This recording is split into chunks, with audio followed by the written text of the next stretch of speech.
오늘 말씀의 제목은 로마를 향해 준비된 전도팀 소개입니다. 본 제목은 뭐냐? 패러다임 시프트입니다.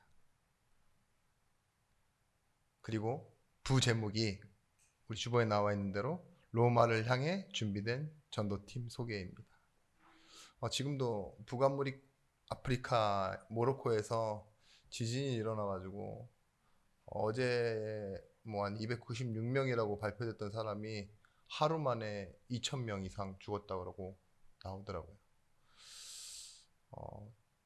더 늘어날 것이라고 보는데 그 밑에 이렇게 쭉 내려와서 맨 마지막에 나와 있는 글이 뭔지 아십니까? 현재 한인 교민이 360명 살고 있는데 이상 없습니다 라고 하고 끝이 나요. 왜 그런 말을 쓸까요? 이 글이 당신과 어떤 관계가 있습니까? 라고 물어보는 거예요. 신문에서도. 그쵸? 우리도 어떤 걸 대하거나 접하거나 갖게 될 때 이게 내 삶과 무슨 상관이 있지? 이게 나랑 무슨 관계가 있지? 이거에 대해서 생각합니다. 그렇죠? 저 사람이 왜 나한테 이런 말을 할까? 할 때 이게 나랑 무슨 관계가 있지? 그런 고민하는 것처럼 오늘 우리가 하는 이 예배는요. 나와 무슨 관계가 있을까요? 작년 1월, 정확하게 1월이었습니다. 로마서 2장을 말할 때 이 패러다임 시프트에 대해서 이렇게 예화를 들었습니다. 스티븐 코비가 쓴 책에 나와 있는 내용인데요. 뉴욕 지하철에 허르스만한 차림의 남자가 아이를 2명이나 데리고 들어왔대요. 근데 이 아이들이 정말 넋이 나갈 정도로 떠들고 산만하게 하는 거예요. 그런데 아버지는 넋이 나가서 아무것도 하지 않는 모습을 보며 옆에 앉은 그 한 사람이 흔들어 깨웠대요. 이미 깨어 있었지만 당신이 보호자면 이 아이들을 저렇게 방치하면 안 된다. 정신 차려라. 이런 식으로 이렇게 흔들어 깨웠는데 이 아버지가 그냥 자신을 흔들어 깨운 한 사람에게 이렇게 말하는 겁니다. 저는 방금 오랫동안 지병을 앓던 아내의 장례를 치르고 그 후에 집으로 돌아가는 길입니다. 아내가 떠난 빈자리에 이 아이들과 함께 팍팍한 세상을 걸어갈 생각을 하니 어지러울 지경입니다. 이 말을 들은 승객들 있죠. 아무 관계가 없는 사람들이죠. 야단하고 궁시렁하던 사람들이 그 말을 듣고 그 표정의 실제를 보니 천진난만한 그 아이들의 표정이 더 딱하게 느껴지고 더 안타깝게 느껴지는 그 상황으로 슬픔의 자리로 바뀌었다고. 이 내용을 보고 패러다임 시프트라고 합니다. 뭐냐? 인식의 전환. 표면을 볼 때는 우리 상태대로 봐요. 우리대로 원래 가지고 있던 대로 판단하고 객관적으로 생각하고 그러는데 그가 하는 말을 듣고 그의 동기를 이해할 때는요. 공감하게 되고 인식이 완전히 변화된다 이거죠. 상황은 똑같아요. 애들은 뛰놀고 있고 산만하고 어수선한데 자기 혼자 마음이 고요해지는 그런 상황이 오게 되는 겁니다. 설명해야지만 이해되어지는 내용들이 우리 삶에는 많습니다. 그 중에 특히 하나님의 말씀, 특히 예배는요. 왜 예배 자리로 나오라고 하시냐? 하나님의 말씀은 계시의 말씀입니다. 아멘. 펼쳐서 보여주시는 걸 계시라고 하잖아요. 하나님이 직접 우리에게 알리시고자 하지 않으면 우리는 또 어떻게 되어지느냐? 지하철에 앉아있는 사람처럼 우리의 감정대로 살던 대로 하던 대로 성질대로 그렇게 느끼고 그렇게 하나님 만나고 하겠죠. 오늘 하나님의 말씀이 하나님의 마음이 여러분에게 설명되어지고 이해되어지는 긍답의 날이 되시길 바랍니다. 바울은 자신의 직함으로 살던 사람이 아닙니다. 이방인의 사도라는 직함. 무엇으로 설명했냐?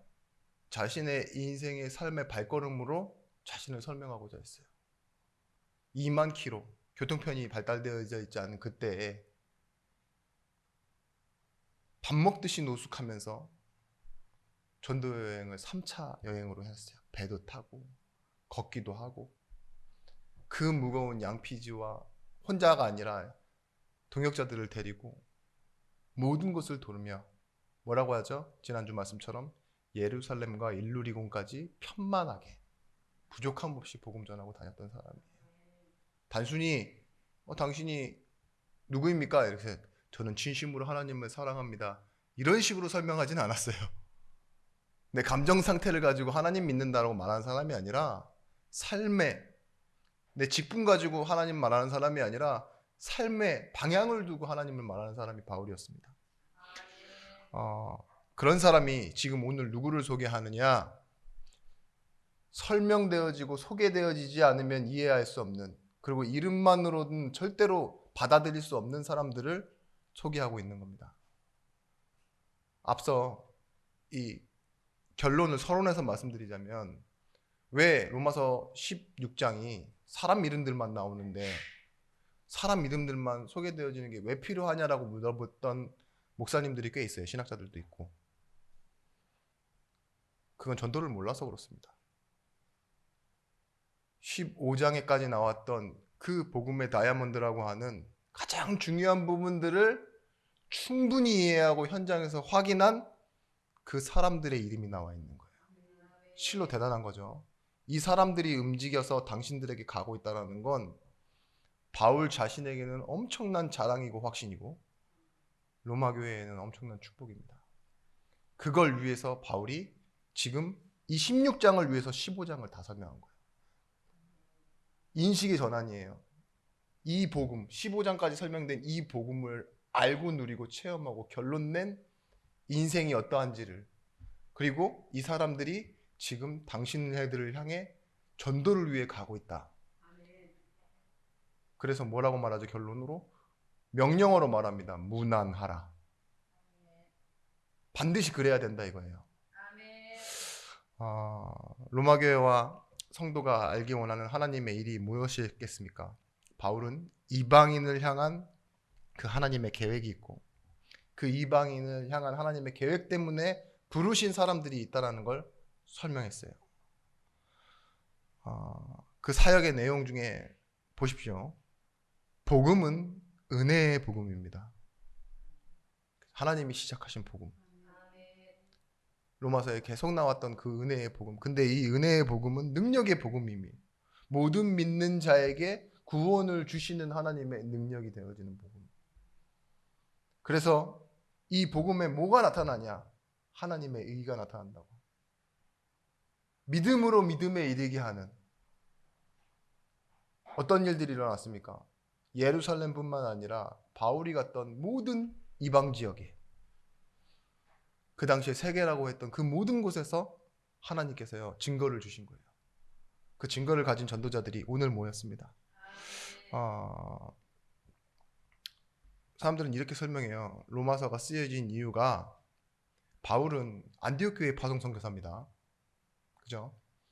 근데 바울이 지금 향하고 있는 모든 지역을 다 복음 전했기 때문에 마지막을 향하고 있는 곳이 어디예요? 서바나예요. 스페인. 근데 그 스페인에 가까운 곳이 어디냐? 로마예요. 그렇기 때문에 바울은 거점이라고 할 수 있는 베이스 캠프를 옮기려고 하는 거죠. 안디옥 교회에서 로마가 그 서바나까지 계속 지원하는 데는 힘들어요. 뭐 돈을 보내는 것도 그렇지만 한 사람이 움직이는 게 아닌데 인편으로 많은 것들이 움직여야 되는데 너무 멀기도 하고 소식 하나 전하려고 해도 왔다 갔다 하는데 너무 오래 걸리고 지금처럼 카카오톡 단체방에 있는 게 아니니까요. 너무 시간이 소요되는 겁니다. 그래서 가까운 곳에서 정말 힘 있는 사람들이 이제 준비가 되었으니까 그렇게 복음을 전하려고 했다라고 지금 말하고 있습니다. 그런데요, 여기서 중요한 건 로마 교회가 이걸 어떻게 받아들이느냐가 중요한 게 아니에요. 바울은요, 완벽한 준비가 돼 있습니다. 로마 교회가 받아들일 수밖에 없고 로마 교회에게는 사실상 축복인 일들이 준비되어져 있는 거예요. 그것이 뭐냐? 이미 현장의 증거를 가진 전도자들.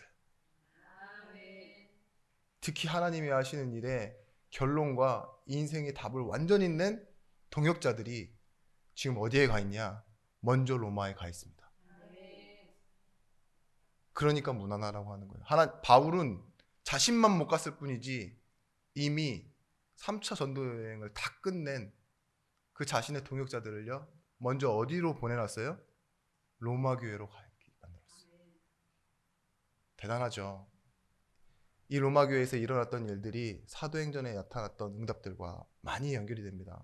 나중에 한번 보시면 될 것 같아요.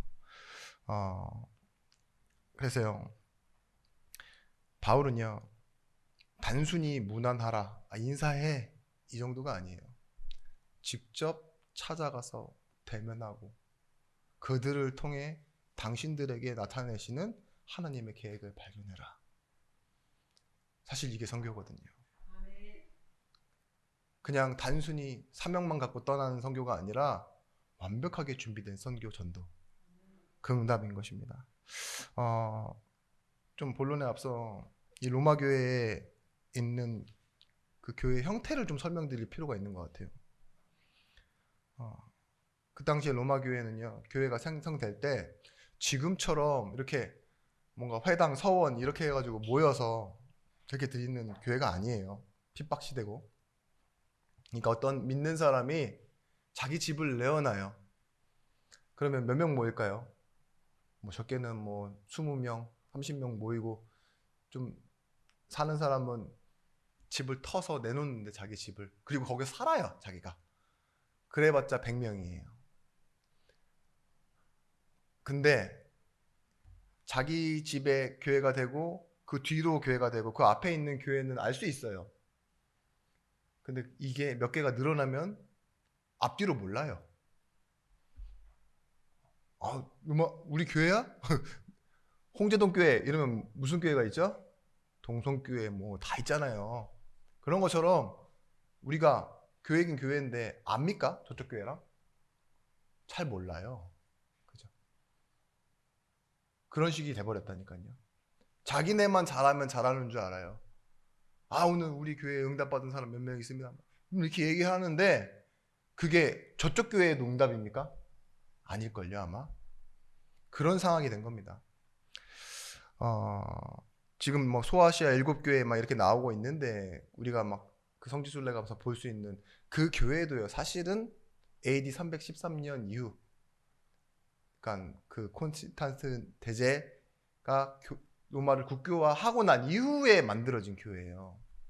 회당이. 그 전에는 그런 교회가 없었다니까요. 다 가정교회예요. 루디아의 집이 교회가 되고 빌립보 교회가 되고 그랬던 것처럼 로마 교회도 그래요. 그러니까 예수는 믿는데 서로 교제함이 없는, 잘 알지 못하는 그런 교회가 되어 있는 거죠. 아프리카 케냐에 가보면요, 지금도요, 얼마나 놀라운 일들이 많이 일어나냐. 한국은 저문다고 하는데 어떤 이렇게 20살짜리 청년이 와가지고 자기 교회에 집회를 해달라고 어떤 목사님한테 부탁을 했대요. 근데 담임 목사님 모셔와라.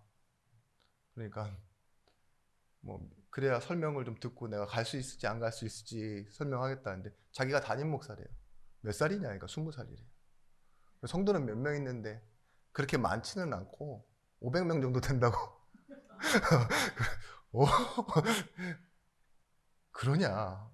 언제부터 교회를 했냐? 17살 때부터 했다고. 근데 지금 케냐에는요, 1년에 1000명씩 모으는 목회자들이 많대요. 그럼 2년이면 2000명이죠. 그런 정도로 그냥 막 일어난대요. 그 모택동의 문화혁명 때 교회를 다 부숴버리고 교회 못하게 했잖아요. 그때 그 중국 사람들이요, 교회가 와해되고 교회 나가지 못하는데 그냥 가정집에서 예배드리고 믿는 사람들끼리 그냥 성경만 보고 이렇게 지하로 파고들었어요. 그게 지하교회인데 다시 교회를 나와라 이렇게 하니까 몇 명이 나왔는지 아십니까? 1억 명이 나왔습니다. 그죠? 하나님은 일하고 계신다니까요. 우리도 모르는 사이. 그 사람들이 근데 진짜 하나님을 안 믿는 사람이냐? 그게 아니라 계속 몇 년 동안 숨은 상태에서요. 그냥 성경만 보고 말씀만 믿고 그랬던 사람인데 예수 믿겠느냐 했을 때 나왔던 사람이 1억 명이에요. 물론 중국의 인구가 우리보다 많긴 합니다만 우리는 만약에 중국이 우리나라 교회처럼 계속 뭔가 건물이나 조직이나 전통 교리만 했으면요. 건물만 남은 껍데기 교회가 됐을 거다라고 말하는 사람들도 많아요. 그들은 답답하니까 성경 읽었겠죠. 그런데 그 성경만 읽는 사람들을 통해서도 전도가 됐어요. 너무 신기하지 않습니까? 그냥 성경만 읽고 만나는데 얘기할 때 그 사람들이 위험을 무릅쓰고 얘기했겠죠. 나 예수 믿는다. 성경 본다. 그래? 그럼 나도 볼래. 그래서 성경만 읽는데 그게 전도였다니까요. 여러분 앞서 말씀드렸던 것처럼 이름만 들어도 이해할 수 없다라고 말했던 사람들이 로마서 16장의 첫 절부터 시작됩니다. 첫 번째입니다. 이방 여인 갱그리가 교회에 베베를 추천하노니. 갱그리아 교회에 베베를 추천한다. 이 갱그리아 교회가 어떤 교회냐? 고린도 교회에서 한 10km 정도 떨어진 지점에 갱그리아가 있습니다. 거기에 있는 최초의 여집사예요. 이 당시에 집사가 있었는지 없었는지도 모릅니다. 왜냐하면 이때는요 여자를 숫자에 넣지 않는 때였어요. 오병이어 했을 때 그 예수님이 5,000명 먹이셨잖아요. 거기에 여자는 개수되지 않았어요. 그 몇천 명이 먹었는지 몰라. 그 정도예요. 오병이어니까 여자 아이까지 다 포함해서 5,000명인 줄 아셨죠? 그게 아니에요. 전쟁에 나갈 수 있는 남자만 5,000명이었다는 소리인데 여자 취급, 사람 취급하지 않고 뭐 직분에도 넣지 않는. 근데 그 여자를 바울이 뭐라고 말하냐? 집사, 일꾼이라고 표현해요. 비밀을 맡은 자라고. 로마서를 가지고 가는 사람이 누구라고요? 베베예요, 베베. 추천한다는 말은요, 단순히 그냥 인편으로 보내서 배달만 하게 시키는 그런 택배가 아닙니다. 함께 세운다라는 말이에요. 추천. 함께 그 자리에 둔다 이 소리입니다. 그러니까 뭐예요? 당신들과 함께 살아라 이 소리입니다. 베베가 지금 어떤 사명을 가지고 하느냐? 편지만 전달해주고 가는 그런 형태가 아니라요. 이 편지를 받는다고 눈으로 본다고 이해할 수 있겠습니까? 설명하러 가는 거예요. 뿐만 아니라 설명하기 위해 그 자리에 산대요. 이제 여기 정리하고 저기로 가는 사람인데 그 사람이 누구냐? 바울의 보호자였던 베베. 뭔가 이름 자체가 엄청나게 꼬여있는 사람 같죠? 우리 교회도 그런 분 많으시는데 근데 이 가정 형태 교회를 제가 말씀드렸다시피 베베는요 한 번에 끝낼 사역이 아니에요. 제가 2년 설명했습니다. 근데 베베는요 몇 군데를 돌아야 될지 몰라요. 바울은 이 여집사 베베에게 뭘 맡겼냐? 들고 갈 뿐만이 아니라 이거를 계속 설명해도 교사와 사도의 직분으로 이 베베에게 이 사명을 감당토록 부탁한 겁니다. 여러분 2절 말씀에 너희는 주 안에서 성도들의 합당한 예절로 그를 영접하고 무엇이든지 그에게 소용되는 바를 도와줄지니 이는 그가 여러 사람과 나의 보호자가 되었습니다. 그를 영접하고 무엇이든지 그에게 소용되는 바를 도와주래요. 왜 그래야 되죠? 말씀 전해야 되니까. 계속 똑같은 사역을 해야 되는데 베베씨 우리 동네에서는 여자들은 반드시 설거지도 해야 되고 요양보호사도 해야 되고 예? 돈도 자기가 벌고 저기 잠은 저기 마구간 가서 자고 이렇게 되겠습니까? 다 도와줘야 돼요. 왜냐? 교사와 사도다. 그렇지만 그 시대에 뭐예요? 여자는 힘든 사람이잖아요. 앞에 나설 수 없는 사람인데 바울은 지금 누구를 추천했어요? 이 베베라는 사람을 추천했어요. 이 일은 실로 엄청난 일이라고 저는 생각합니다. 20년 전 문화를 생각해 보세요. 경상도에 있는 어떤 사람이, 목사님이 전라도에 가서 목회를 한다. 사투리 엄청 쓰면서. 가능해요? 좀 힘들죠? 지역 감정. 일본이 아니에요. 그냥 경상도와 전라도인데도 뭐 고마, 쌀이 막 이러면 그게 전라도에서는 뭐라 그래요? 뭐라는겨? 이러겠죠. 그런 것처럼. 그런데 그 정도가 아닙니다. 여자가, 그것도 유대교도 아니에요. 로마인도 아니에요. 갱그리아 사람이. 그것도 편지를 주고 가는 게 아니라 함께 살겠대요. 그리고 바울처럼 이 복음을 계속 전달하는데 교회를 돌면서 이 순회 사역을 하겠다고 하는 거예요. 가능합니까? 가능해요. 바울은 15장에서 이 설명을 다 했기 때문에. 무엇이든지 그에게 소용되어지는 것을 도와주며, 여기서요, 파라, 곁에, 스테미, 서다, 이게 도와줌이에요. 곁에 서서 도와줘라. 그 말은 어떤 말이냐? 우리가 고급 식당 가면 어떤 사람 나오죠? 지배인 나오잖아요. 지배인 나와서 주문 끝날 때까지 뭐 하죠? 곁에 서서 있어요. 그런 것처럼 곁에 서서 도와주라. 파라스테미. 그러니까 베베에게 모든 것이 필요한 것을 가까이서 지켜주고 도와주고 보호해줘라. 왜 이렇게까지 베베를 극진하게 대우하라고 말했을까요? 말씀 때문에. 근데요, 바울이 사람을 소개할 때 수식어를 붙입니다. 그 수식어를 통해 처음 우리 제목처럼 패러다임 시프트가 일어나요. 인식의 전환. 뭐 오늘 지금 이제 외국으로 가기 위해서 인사하러 온 우리 상진이가 있는데, 제 지나가는 애입니다. 그냥 이렇게 설명하는 거랑. 상진은 진동욱 권사님 아들입니다. 어렸을 때부터 우리 교회에 자랐던 중요한 인물입니다. 이번에 저 프랑스로 갑니다. 이렇게 설명을 다 해주면 뭐예요? 아, 그래. 내 자녀도 저 나이 때였지. 뭐 이런 거 다 연결될 거 아니에요. 하나님이 보내십니다. 이런 식으로 설명을 딱 해보세요. 어떻게 되겠어요? 달라지겠죠. 여러분, 이 베베는요, 뭐라고 설명되어지느냐? 도움이 필요한 사람이다 라고 설명하는 정도가 아니에요. 자격이 있는 사람이다 라고 설명해요. 왜냐? 베베라는 여자는 이미 많은 사람들로부터 프로스타시스라고 해요. 프로스타티스. 물질로 많은 사람을 도와 여러 사람을 일으켜 세웠던 거인이다라고 말하고 있는 거예요. 단순히 없어서 도움받는 것이 아니라 자기에게 있었던 모든 지역에서 이 베베의 도움을 받지 않은 사람이 없다. 바울에게도 보호자다. 그러니까 당신들은 마땅히 그를 대우해라.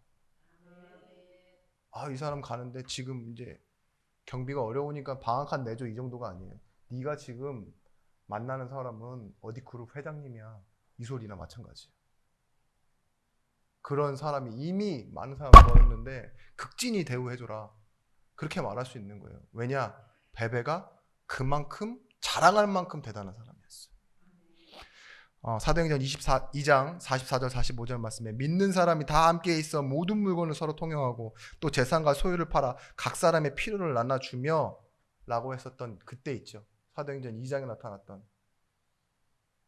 그때의 주역입니다. 자기에게 있는 것 팔아서 다 나눠줄 만큼. 무엇 때문에? 복음 때문에. 이미 그렇게 살아왔던 사람이기 때문에 당신들 또한 그에게 조금 내지는 힘써 도움을 받는다고 해도 마땅히 자격 있는 사람이다 이렇게 설명하고 있는 거예요.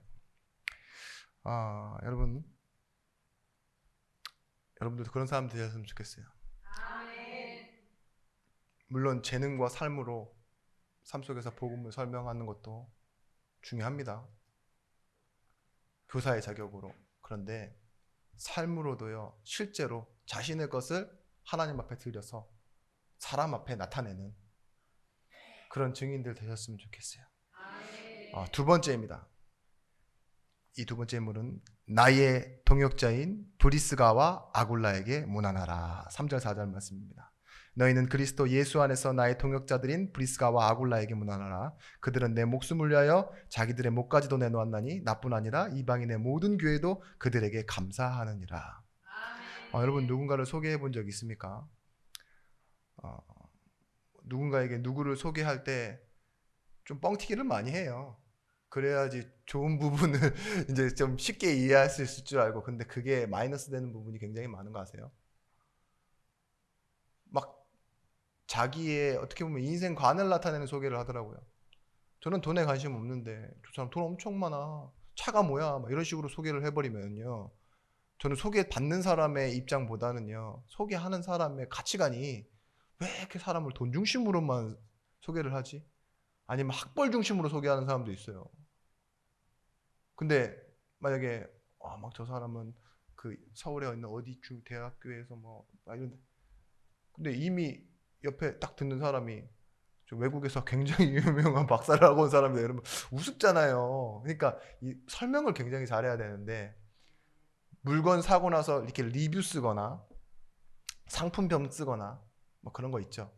어디 식당 갔다 와서 별점 주거나 뭐 이런 것들, 그런 정도가 아닙니다. 뭐 예를 들면 그래요.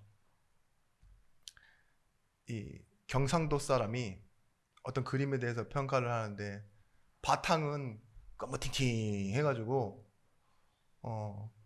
그 어느 뚱떼 아줌마가 쪼개고 있는 사진 이랬어요. 그림 이랬어요. 이 그림이 뭘까요? 모나리자. 설명을 그렇게 하면 그렇게 된다니까요. 모나 부인이란 뜻이고 리자 이름이란 이름이에요. 그러면 뭐예요? 부인, 그러니까 리자 부인의 그림이라는 뜻이잖아요. 근데 그 인물을 더 부각시키기 위해서 바탕화면을 검은색으로 칠했습니다. 이 그림을 그린 사람은 레오나르도 다빈치입니다. 가격은 측정할 수 없습니다. 지금 루브르 박물관에 있습니다. 막 이렇게 설명을 하면 뭐예요? 그걸 듣는 순간 와, 저 눈썹도 없는 그림이 그렇게 비싸다고, 저게 보물이라고 이렇게 느껴지죠. 보세요. 설명이 어떻게 되어지느냐에 따라 저 쪼개고 있는 뚱띠 여자가 국가적 보물이 될 수도 있는 거예요. 바울은요, 소개합니다. 나를 위하여 목숨도 내어놓은 사람. 고마운 정도로 표현하는 게 아니죠. 브리스가라는 말은요, 별명이에요. 별명. 근데 성경에 이 중요한 부분에 본명을 안 적어놓고 별명을 적어놨어요. 아굴라 이름이 먼저 와야 됩니다. 남편 이름이. 근데 성경에 3, 4번 중에요, 한 번 빼고는 다 브리스가 이름이 먼저 와요. 왜일까요? 브리스가가 좀 더 바울과 가까웠고 진짜 충성된 종인데 이러기가 쉽지 않죠. 부부 자체가 헌신하기는. 네, 이 브리스가가 먼저 나옵니다. 애칭이에요. 브리스가라는 이름이. 우리 교회에서만 통하는 애칭 뭐가 있을까요? 다른 교회는 맞아요. 다른 교회는 굉장히 찾기 어려워하는데 우리는 간단히 씨 하면은 누군지 다 알잖아요. 최 권사님의 남편. 그리고 진짜 이름이 아닌데 본명처럼 불리는 이름이 있어요. 갱샘. 경샘이라고 하죠. 경명호 권사님이랑 경정호 권사님이랑 경명호 권사님은 헷갈리실 텐데 같은 경씨인 줄 알고. 그렇지 않습니다. 그 이름의 어원 아십니까? 김경선인데 부산 사람들이 갱사이 이러다가 갱사이라고 하니까 이제 사람들이 갱샘 이렇게 불러가지고 어느 순간은 갱은 좀 한국 발음, 서울 발음의 표준어 같지 않다. 그래서 경으로 바꿨는데 경샘이 됐어요. 김경선인데 경샘. 그런 식으로. 바울이 지금 브리스가를 뭐라고 부르고 있어요? 브리스길라를 브리스가, 이런 식으로. 그만큼 가까웠다는 소리죠. 근데요, 이 브리스가가 어떤 사람이냐? 분명히 로마에서 쫓겨나서 그리스도 믿는다고 해서 쫓겨나서 어디로 가 있냐? 고린도라는 상업 지역에서 회막, 텐트 만드는 장사를 하고 있던 사람이에요. 고린도라는 지역의 그 상업 지역이요. 그 당시에 몇 킬로였냐?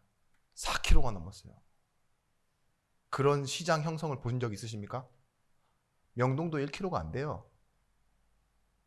동대문 얼마나 됩니까? 1킬로 안 된다니까요. 500m나 되나? 버스 한 정거장도 안 되잖아요. 그죠? 근데 고린도 지역이 4킬로나 되는 그 상업 지역에서 텐트를 만들던, 그것도 군용 텐트를 만들던 엄청난 거상이었습니다. 바울은 거기에 모였어요.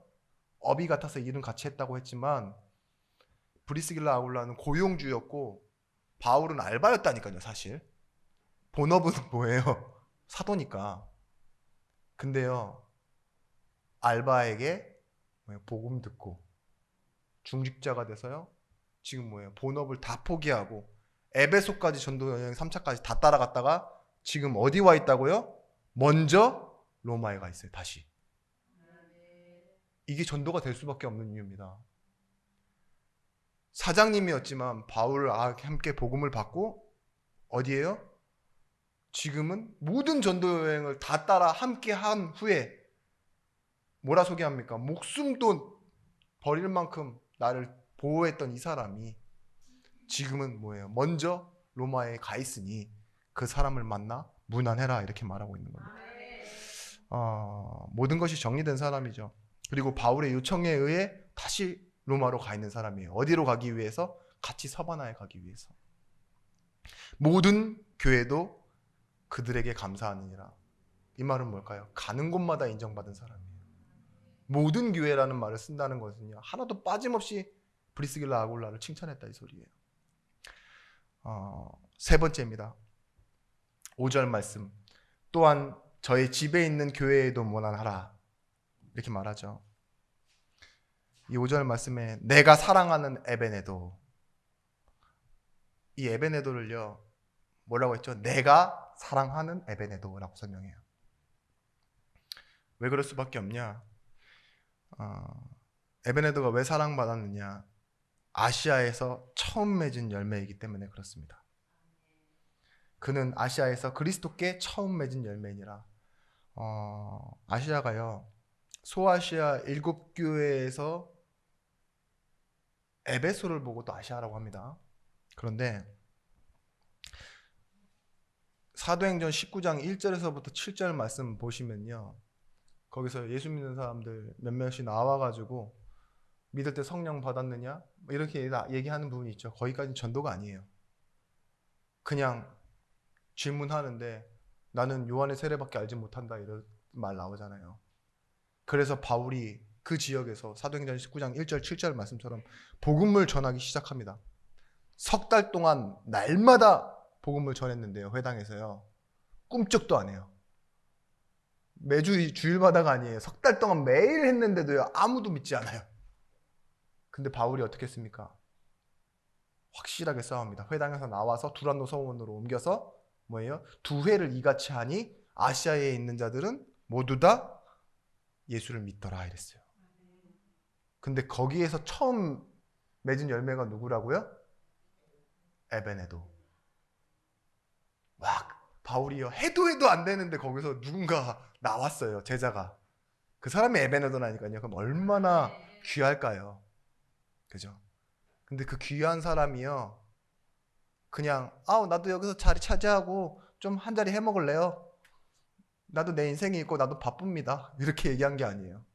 지금 어디 와 있어요? 로마에 와 있어요. 대단하죠. 그 첫 열매가, 아시아에서 있는 첫 열매가 진짜 제자가 돼서 서바나로 함께하고 있다니까요. 그래서 내가 사랑하는 에베네도입니다. 에베소는요, 마술사들의 도시예요. 이 사람들이 뭐예요? 무당, 말 그대로 뭐 역술인, 이런 사람들인데 예수 믿고 돌아와서요, 자신들이 가지고 섬기던 우상들을 내놓고 굿할 때 하는 그런 장식품 같은 거 다 내려놓고 녹여내니까 얼마가 됐다 그래요? 은 5만이나 나왔대요. 여러분들이 알고 있는 그 로마의 유명한 아데미 신전 있죠? 그곳이 있는 곳이 에베소입니다. 거기서 튀어나온 인물이 누구냐? 에베네도예요. 바울이 손수건이나 앞치마만 대면 막 귀신들 떠나고 치유가 일어나고 있던 그 장소 역시도 에베소입니다. 거기서 나온 진짜 제자, 힘겹게 얻었지만 아들 같은 사람, 내가 사랑하는 제자 에베네도라고 말하는 겁니다. 여러분 너무 잘 이해해서 이 예화를 안 해도 될 것 같은데 만약 진짜 감사하게도 다음 주에 우리 교회에 여호와의 증인이 와서 앉아 있어요. 맨날 우리 교회를 지나서 올라가던 그 여호와의 증인이 앉아 있어요. 근데 그 사람이 가족을 데리고 왔어요. 친척들을 데리고 와요. 어떻게 될까요? 에베네도가 되는 거예요. 저한테는. 뭔 말인지 아십니까? 안 될 사람들이야. 근데 뭐예요? 와서 앉아있다는 것만도 너무 감사한데 진짜 전도자다. 그 정도라니까요. 내가 사랑하느냐는 말이 아깝지 않은 거죠. 6절 말씀, 너희를 위하여 많이 수고한 마리아에게 문안하라. 많이 수고했대요. 근데 그 이름이 뭐냐? 마리아. 막달라 마리아, 예수님의 어머니 마리아, 뭐 마리아 많죠? 누구도 마리아, 저도 마리아 이러는데 그 마리아라는 이름을 쓰는 사람들은 유대인들입니다. 그러니까 유대인이란 말이에요. 근데 수고한 마리아가 코앞에는 일부정으로 되어 있습니다. 수고를 끝냈다 이래요. 수고한이잖아요. 그럼 어떤 사람이냐? 유대인 할머니란 소리예요. 복음을 위해 수고한 그 할머니조차도 지금 뭐예요? 로마에 와 있어요. 이 수고를 끝내고 서바나를 향해서 와 있는데 그게 6절에 많이 수고한, 조금 수고한 게 아니라 많이 수고한 마리아가 이 자리에 와 있습니다. 유대교라는 고향을 떠나 자기가 살던 지역을 떠나 할머니면 가정도 있고 자녀도 있고 다 있을 거잖아요. 근데 뭐 앞에 서 있습니까? 하나님의 역사 앞에 서 있어요. 전도자가 필요한 그곳에 서 있습니다. 여러분들도 그러시길 바래요. 여러분의 노년이. 아이고 이제 못 먹고 살지 걱정만 하고 언제 죽나. 그 세상에 3대 거짓말 때잖아요. 그게 뭔지 아세요? 3대 거짓말. 첫 번째, 처녀가 시집 안 간다는 말. 이런 건 진짜 성경 말씀보다 더 잘해 보시는 것 같아요. 두 번째, 장사해서 이문 남기지 못한다는 말, 손해 본다는 말. 세 번째, 노인이 죽고 싶다는 말. 그래요. 그럼 거짓말이나 하며 사는 인생이 아니잖아요. 우린 참말을 하는 인생. 그 참말은요, 내가 내 인생의 역사 속에서 생산되어지는 것이 아니라 하나님이 내 인생에 묻어놓으신 축복과 응답 때문에 내 입술의 고백으로 자연스럽게 나오는 감사. 증거가 되시길 바래요. 7절 말씀, 내 친척이고 나와 함께 갇혔던 안드로니고와 유니아에게 문안하라. 함께 갇혔대요. 친척이라는 말은 뭐 함께 있는 동료 이런 뜻입니다. 그냥 진짜 친척이라는 말이 아니라요. 유대인을 같은 이제 친척으로 표현하는 경우도 많고요. 근데 이 사람들이요, 주 안에서 많이 수고하고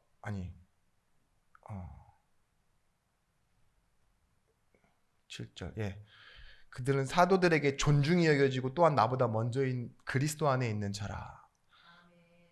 얼마나 대단한 사람들이냐 이 사람들이. 바울의 카리스마에 끌려온 사람들이 아니에요. 바울보다도 더 뛰어난 사람들이라고 말해요. 그리고 바울보다도 먼저 예수 그리스도를 믿은 사람이래요. 탁월하게 여김을 받고 특출나게 여김을 받았다라고 표현해요. 그리고 나와 갇혔을 뿐만 아니라 나보다 먼저 부름받은 최고의 사람들, 그런 사람들이 뭐예요? 지금 로마에 와 있대요. 8절 9절 말씀, 그리스도 안에서 주 안에서 사랑하는 암블리아에게 문안하라. 그리스도 안에서 우리 동역자인 우르바노와 나의 사랑하는 스다고에게 문안하라. 왜 제가 이름만으로만 들어도 이해할 수 없는 사람들이라고 했냐? 이 사람들 때문이기도 합니다. 언더우드라는 그 우리 선교사님 잘 알죠? 근데 그 이름의 뜻이요, 언더우드, 나무에서라는 뜻이에요. 나무 아래 뭐 이런 뜻이기도 하고요. 그러니까 선교사 이름인데 이 선교사님 이름을 그렇게 지어놨어요. 나무에서 태어났나 보죠. 나무에서 만들어졌든지 대충 만든 거예요. 그죠? 그런 것처럼 암블리아 이름은 많다라는 뜻이에요. 그리고 우르바노에서는 도시에서 태어난 이런 뜻인데 노예 이름을 이런 식으로 많이 지었습니다. 많다 노예가 도시에서 태어났다. 수다구 같이 적어놓은 거 보니까 같은 노예 그룹이라고 이렇게 보고 있는 경우가 많아요. 근데 우리가 알고 있는 성경에 갈렙이라는 이름도 개 이런 거 있죠. 종 막 이런 이름이잖아요. 그 여섯 번째 사사 이름이 돌라라는 이름입니다. 그 이름의 뜻은 벌레고요. 이름을 왜 그렇게 지어놨는지 모르겠지만 이름만 들어도 이해할 수 없어요. 우리는 그 사람들이 딱 품격이 나와요. 막 그 당시 로마 이름 뭡니까? 뭐 크리스토스, 이게 그리스도잖아요. 막 이런 식으로 일부러 늘려놓는다니까요. 막시무스 무슨 쓰쓰쓰 하잖아요. 근데 그런 쓰로 안 해놓고 뭐예요? 이런 노예에게 붙여진 이름을 바울은 뭐라고 설명하냐? 사랑하는 동역자. 이들도 뭐예요? 복음 받고 그 그룹과 함께 똑같이 복음 전하러 로마에 가 있습니다. 저는요 이 오늘 9절까지의 말씀을 다 소개했죠. 말씀을 딱 정리를 끝내고 났는데 어떤 마음이 딱 드느냐? 바울이 마치 그 내간 경호라고 하죠. 사극을 보면 주상전하 납시오 이런 느낌이잖아요. 그런 느낌 들었어요. 동역자들을 보내는데요. 거기서 바울이 외치는 소리가 그렇게 느끼는 거예요. 주상전하 납시오. 아주 굉장히 자신감 있게. 지가 앞서는 것도 아니고 저 사람 보내면서 막 소리를 목청을 내서 큰 목소리로 딱 위험 있게 말하잖아요. 그런 느낌 들었어요. 뭐 있잖아요. 벽제라고 하는 와이 물러거라 이런 느낌 있죠. 그런 느낌으로 딱 저한테는 다가오더라고요. 여러분 결론적으로 여러분들이 생각하고 꿈꾸는 성공과 행복은 무엇입니까? 저는 반드시 이래야만 된다고 생각합니다.